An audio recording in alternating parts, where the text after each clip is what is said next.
A man accused of crimes so serious they carry the possibility of life in prison walks into court hoping to keep his freedom.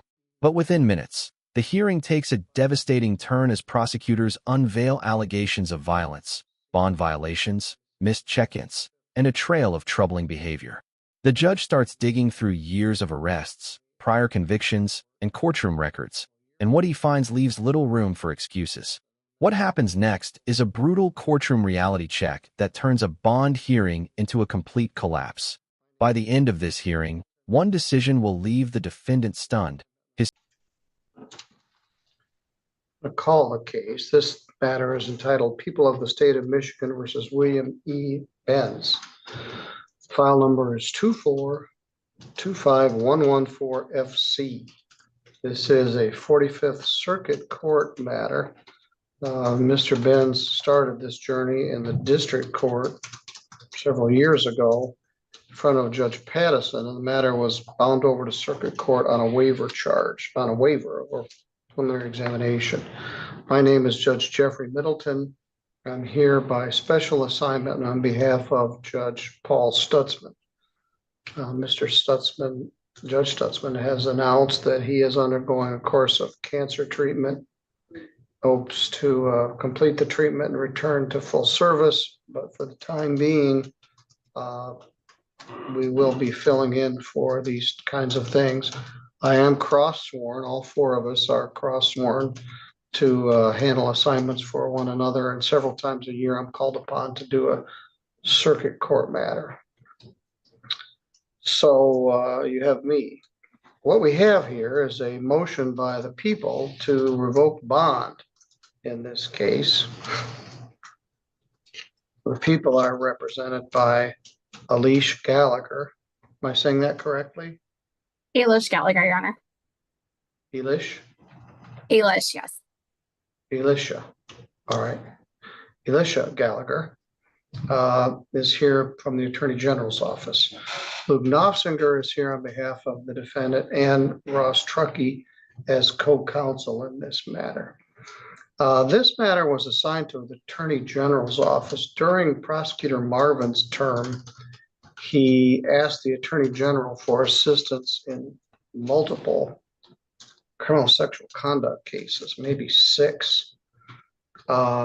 This is one of those. It precedes Prosecutor Davis's tenure, but plaintiff people are represented by the Attorney General.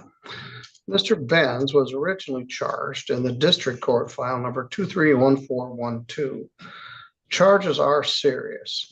It's alleged that he did engage in sexual penetration with a child under 13 years of age. 2 counts. That is a felony punishable by up to life imprisonment. He was also charged a 3rd count and a 4th count. And he was also charged as a 4th habitual felony offender, requiring a mandatory 25-year sentence if the defendant were convicted of any of these counts. The matter was bound over in 2024, I think, in front of Judge Pattison. And the matter, it's embarrassing to me, frankly, that this case is a 2023 case and we're here in 2026 and it's still pending, but I don't have any control over that. All right, Mr. Benz, you okay? No.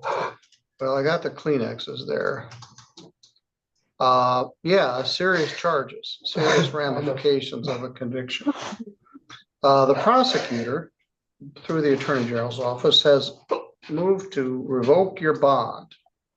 And they filed a pleading with a number of exhibits attached. Ms. Gallagher, I probably know Mr. Benz myself for 20 years or more.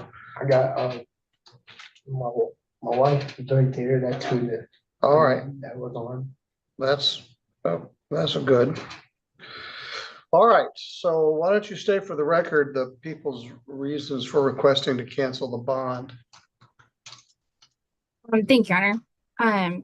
For the record, and I did lay out some of it in my motion, but Specifically, and I guess most troubling to me is that when defendant was on bond, he was being monitored by a tether. This was after multiple times that his bond had been revoked. There was a period of absconding, and that's laid out in the people's motion. However, this charge on November 26th of 2025 in Kalamazoo County was for violence against a female, an intimate partner. They did charge a domestic violence third case on this case. Due to committing violence against a significant partner, he was able to get out of the tether. And then when he was released, never again was subject to tether monitoring. Your Honor, interestingly, when we look All right, at so the what you mean is he went into custody and they took the tether off while he was in custody in Kalamazoo County. Is that correct? correct, Okay. and let him leave Kalamazoo County without putting the tether back on, with the understanding he was going to get the tether put back on, and never All right, did. well, So let me this- stop you for a minute, just for the record. Did the Kalamazoo County case result in a conviction? It did not, Your Honor. From lack of participation, they decided to follow the victim's wishes. However, I did notice in my other acts notice, and I did get the video surveillance and body cams that I've shared with defense from Kalamazoo County, and some of the assault of nature that was on video from that domestic violence third charge. That did not result in a conviction. Okay, go ahead. Thank you, Your Honor. Notably in the report from pretrial supervision, it says that when he was on the device, there were no violations. However, respectfully, I would think that, you know, the assault of charge would be a violation of bond, which he apparently did while on the tether. So it does not seem that the tether was enough to stop any kind of assault of behavior with significant others. Further, Your Honor, the defendant's history of not only failing to appear, but also his history with drug use and documented convictions for aggravated assault, assault and batteries, attempt, resisting and obstructing, a slew of disturbing the pieces, but more importantly or more troubling, multiple dismissed domestic violence cases, and also two that remain a conviction pled down from a strangulation case. As Your Honor is aware, this is a very serious crime, and being on any type of bond and in the community is a privilege with regards to when you are charged with a criminal sexual conduct in the first degree. I believe that this defendant has shown that he is not able to be in the community with any kind of supervision that would protect the public and adequately assure that he is appearing for court. Further, not only was the tether not placed back on, but the pretrial service report indicates multiple attempts of contact were made and no phone calls were returned. He had not been even checking in as required. And then we did get an updated report that said on 3/4 of 2026, he stated he didn't have a working phone and is homeless. It's not setting up ideal situations. If he can't, you know, remain on tether and have the rest of the public safe, I just think it's not appropriate at this point. And we'd ask for his bond to be canceled. Thank you. Are you referring to the report from our community corrections coordinator, Tiffany Howe?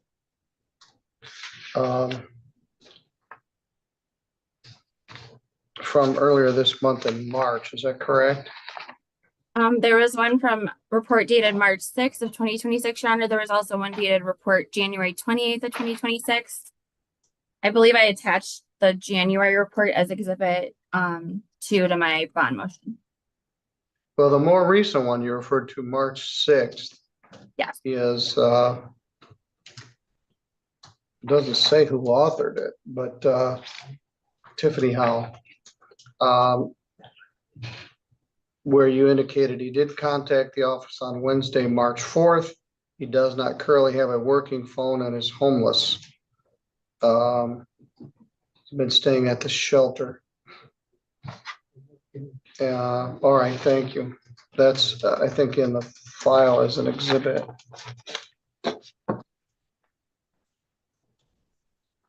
Who's going to speak on behalf of Mr. Benz?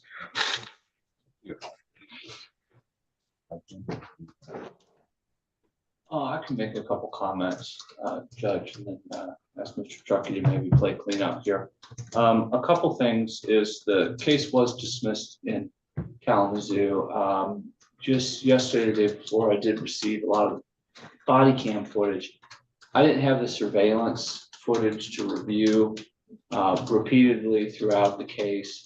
And, you know, this is kind of awkward relitigating maybe a domestic violence that was dismissed, but Mr. Ben's very clear. He says he was assaulted first and it was in response to that. Haven't had an opportunity to review that surveillance footage. He did spend 30 days in jail because of that case.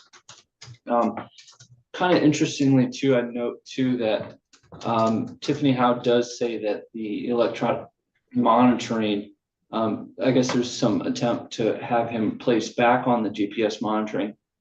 But then at the end of her report, she said it is not considered best practice to maintain an individual on GPS monitoring for an extended period of this length, absent violations or new concerns.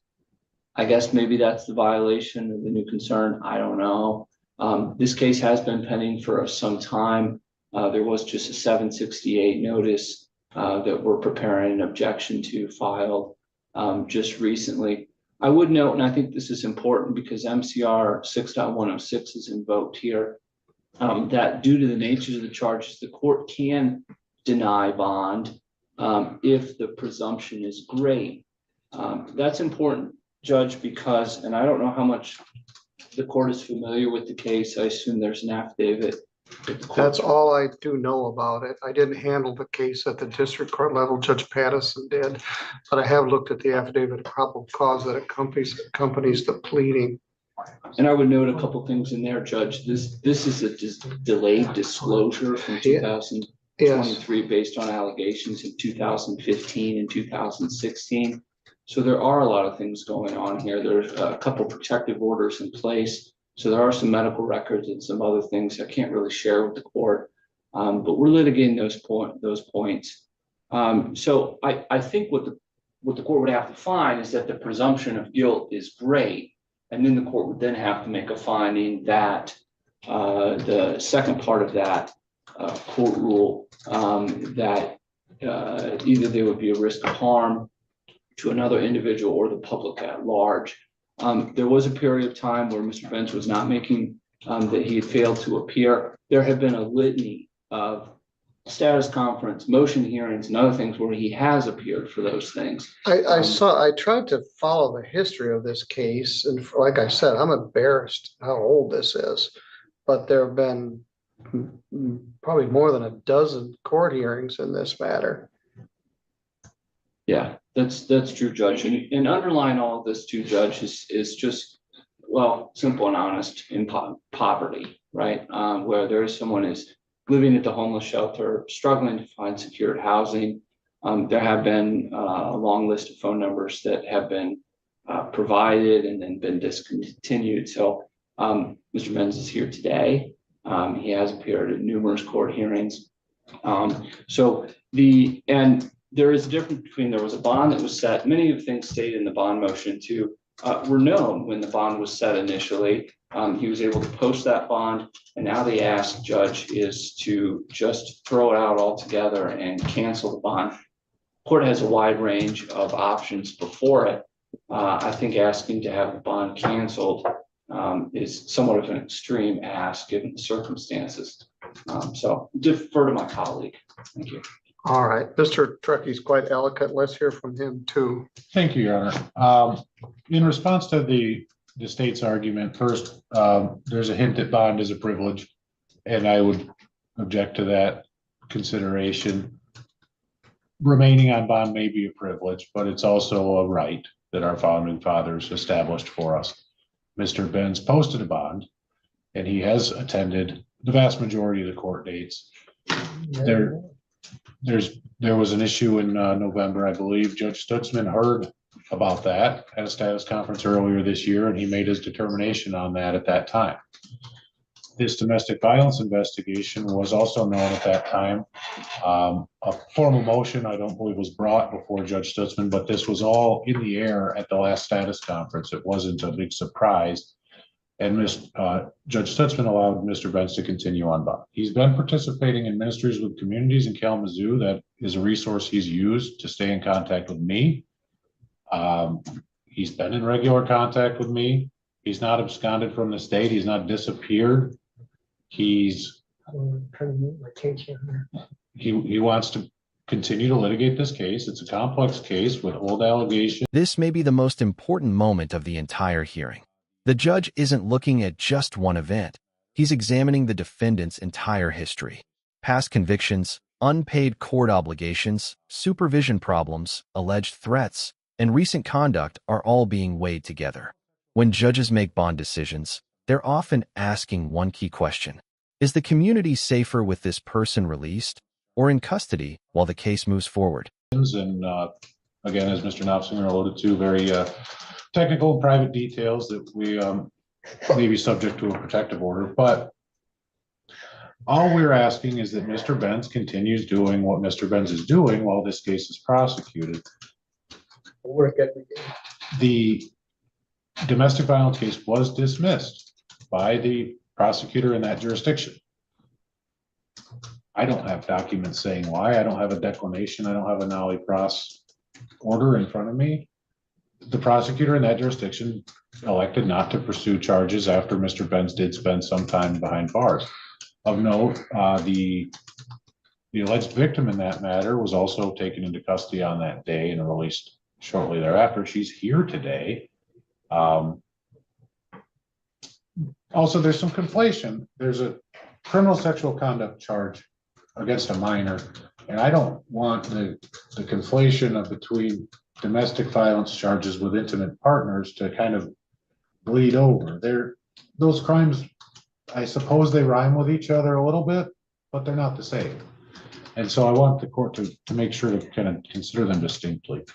But with the age of this case, and frankly, with some of the matters going on in the circuit court, there's a concern I have that this may be victim of delay for reasons outside of any of our control. And I would hate to see Mr. Benz spending a prolonged period in custody awaiting his trial. So that's my piece. I'd ask that you deny the motion. If the court would want to impose further conditions, including electronic monitoring, that's understandable. Mr. Benz is employed, so he does have positive people that are in his life as well, besides just the folks at the drop. But we ask the court to consider those options short of revoking his bond and taking that extreme step of remanding into custody. Thank you. Mr. Benz, where are you employed? Through Open Door Construction. Which is through the homeless shelter? No, actually, I went out when I first came to Kalamazoo. I went to a temp service and I met a guy that does construction. He has his own business. Just starting out, I helped build the courthouse in Kalamazoo, and I helped build the Raising King out on Westmead. He's a commercial contractor. I've been with him. He's actually been with me through this whole thing. I mean, he's been awesome. Been good. Been with my boss. Then why are you in the homeless shelter? Just because of the traveling. I don't have a car. I can't. My boss picks me up for work every morning, so I'm just trying to get up on my feet, and with the allegations that are put on me, it's kind of hard when they want to run in my background. If I gave you a drug test right now, this minute, what would it tell me? Probably great. For weed. Yeah, for meth? You said for weed, right? Just weed. Possibly. All right. But I really, that ain't nothing that I have in my. That's a underlying theme here. Pink elephant in the room. You've been struggling with methamphetamine for a while. Now, this crime allegedly occurred between 2014 and 2016. You've been here multiple times between then and now. I'm not trying to do anything. In 2023, I handled file 23653FY, and it was a very unpleasant domestic assault. I believe it was charged as domestic violence. Third offense, it was reduced to a domestic violence, 2 counts.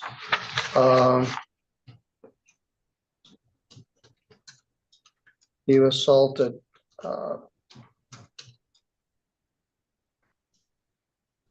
your partner, Ms. Yoder, and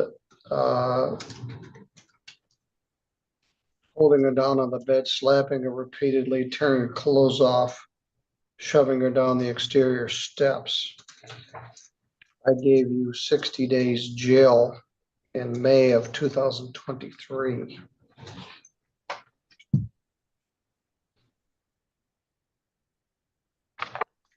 In 2022 to 2023, the interesting thing is you just got out of jail and filed 23419 FY. You were charged with possession of methamphetamine and some motor vehicle offenses. Pled to use of methamphetamine. I gave you a huge gift. 13 days credit, 13 days lay out of jail. You were to pay your fines by August 1st, which you paid zero of. When it came time to posting a $15,000 bond, you had money. When it came time to paying your court fines and costs, you don't do so good. You have $2,059.32 worth of unpaid fines and costs. That methamphetamine case that I gave you a break on, you paid none. Malicious destruction of a building, $497. Careless use of a snowmobile, I remember that one, $192, and a bunch of traffic stuff. So, all right, I let you out in March. In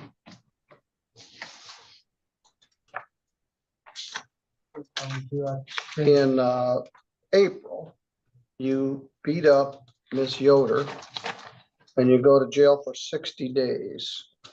In May of 2023, I think you got out sometime in June. Then this case was charged in July of 2023 is when the trooper signed it. So I'm not sure exactly when you got arrested. Although let's take a look at that. I have the bond. So you went to jail in March. You went to jail in April, and then you got arrested on this in July, I think.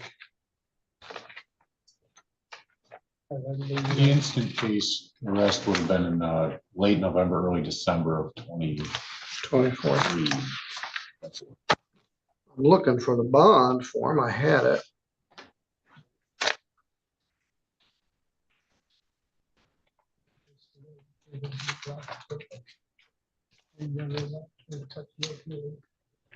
The defendant had failed to appear a couple of times.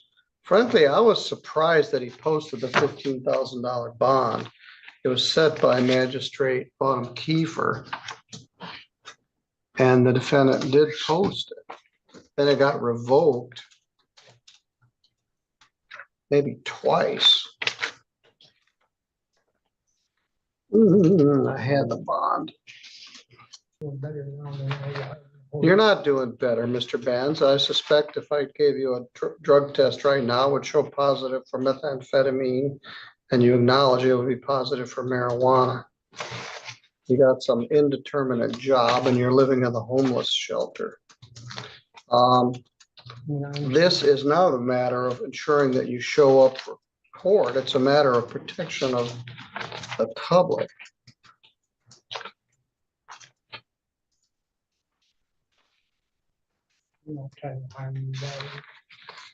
Just the message that I had. All right, well, just your lawyers don't want you to just say things at random. Here's the bond. All right, it was set the amount of $15,000 cash or surety. And it has a number of conditions which are on every bond, and they added some. The conditions of your bond are as follows. These are printed right on the back. Make reports to the court agency as specified by the court or the agency, which would include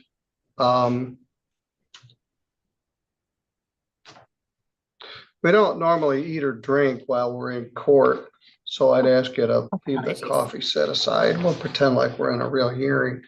Apologies, Your Honor. Make reports to a court agency as specified by the court or the agency, which that would include the reporting to community corrections, which right now is off the rails. Not use alcohol or illicitly use any controlled substance. Participate in a substance abuse testing and monitoring program. That was not ordered, but if it was, they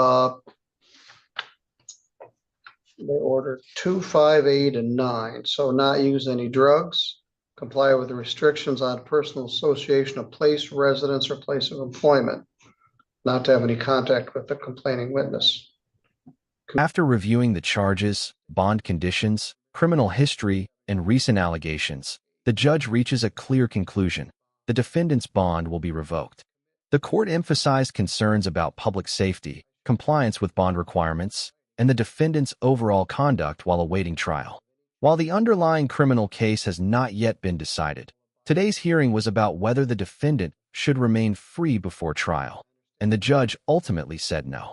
Now the case moves one step closer to trial, with the defendant returning to custody until further review.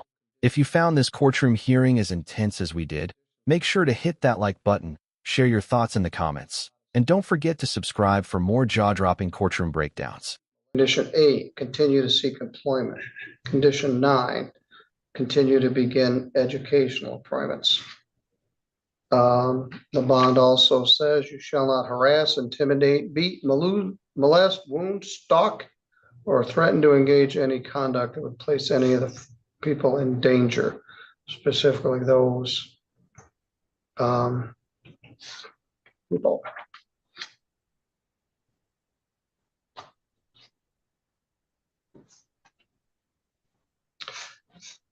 This is the terms and conditions of the community corrections supervision. I will personally appear for any examination, arraignment, trial, or sentencing. Will appear at such times and places as may be directed by the district court or the circuit court. If I am represented by an attorney in this case, any notice to appear may be given by my attorney in place of personal notice to me. I will abide by any judgment entered in this case and will surrender myself to serve any sentence imposed. I will not leave the state of Michigan without permission of the court having jurisdiction over my case if I am on a felony bond. I will not commit any crime while released. I shall immediately notify in writing the court having jurisdiction over my case of any change in my address or telephone number. I will abide by any other conditions described in the face of this form. I understand if I violate conditions 12 or 13, I am subject to arrest without a warrant and may have my bond forfeited or revoked and new conditions of release imposed. Now, the conditions 12 and 13 are not assault, harass, intimidate, beat, molest, wound, or threaten any named person or persons on the face of the bond. And 14 is satisfy any injunctive order. Now, the person that you allegedly molested, beat, or wounded was not a person named in the complaint. But I understand that if I violate any of the terms and conditions of this bond, I will waive extradition if I'm arrested in another state. So you got arrested for a domestic assault. I wasn't clear if the Kalamazoo charge was a felony or a misdemeanor. You do have several previous assaultive charges here, including the one I gave you 60 days for, which I frankly thought that was a gift. Then just before that, I'd given you 13 days, which was a gift. The statute referred to, or the court rule, which is 6.106, it deals with pretrial release.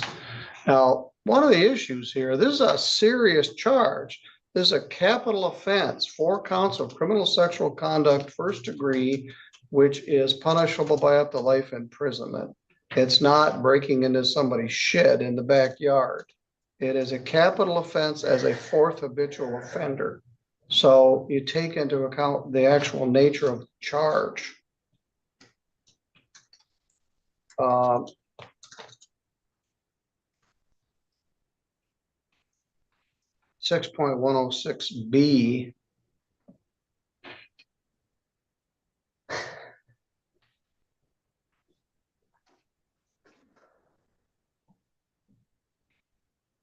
One B. A defendant charged with criminal sexual conduct in the first degree, which is this, armed robbery or kidnapping. If the court finds that proof of the defendant's guilt is evident or the presumption great, unless the court finds by clear and convincing evidence that the defendant is not likely to flee or present a danger to any other person. I don't think you're likely to flee, but I'm not sure I've got clear and convincing evidence that you're not going to be a danger to any other person. Just before you got arrested for this, you seriously beat up your previous girlfriend. And I gave you 60 days in jail. A while later in the same year, you got arrested for this charge. It is true that you have not been convicted of the assault charge in Kalamazoo. To be convicted of that charge requires proof beyond a reasonable doubt. And for reasons that probably were apparent to Kalamazoo County, sounds like they had lack of cooperation. They dismissed the case after 30 days in jail. The victim was Catherine Gartner, also known as Catherine Louise Gartner. Is that you? Yes, sir. Or you refer to her as your wife. You're not married. No, no. All right. She apparently isn't very concerned about it, but what you told the officers was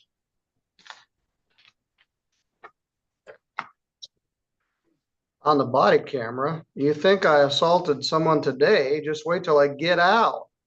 I'm gonna get out tomorrow on this bullshit charge, and I'm gonna be back on the streets tomorrow, and I got something for your bitch ass. I got something for Catherine when I get out tomorrow. I got something for you, you nigger bitch. I'm not convinced by clear and convincing evidence that you're not a danger to other people. I'm embarrassed that you got arrested for a serious domestic assault charge in Kalamazoo while you've been on bond on this case for 2 years, 3 years here in St. Joseph County. I also haven't made a finding that you're positive for drugs. You've acknowledged marijuana, which is lawful for adults for recreational purposes, but I think marijuana is still in the equation. You also failed to re-register and advise the court of your address after you got out of jail. You're not presently on any tether supervision. We don't know what you're doing. You're not being drug tested, and you're living in a homeless shelter in Kalamazoo. And you talk that way to a police officer in Kalamazoo, threatening him, a complaining witness, and not comporting yourself very well while you're on our bond on a criminal sexual conduct charge. Mr. Benz, I won't be the judge to try this case. I'm not sure who will be. I'm not sure if I'll live long enough to see this case go to trial, but I'm canceling your bond. You're out on a capital offense as a fourth habitual offender. You're not in compliance with your tether requirements. You've got $2,000+ of unpaid fines and costs for previous assaultive and drug offenses here in my court. And you talk like that to the police officers. I was just angry. Yes, don't. You're going to jail. Your bond's canceled. A circuit judge can review it for further hearings. And I do apologize because this case is a long way from getting tried. I would never touch my cheek. All right. Well, the fact that you'll never touch any, what did you say? Any children? I don't know what you said, but don't say anything else. Take him back into custody. His bond is canceled. I love you, babe. Judge Middleton, this is set for trial No, on April 28th. say that again. This is set for trial on April 28th and is the first All case right, to go. okay. All right, that's Jill Ross from the circuit court. The matter is set for trial for April 28th.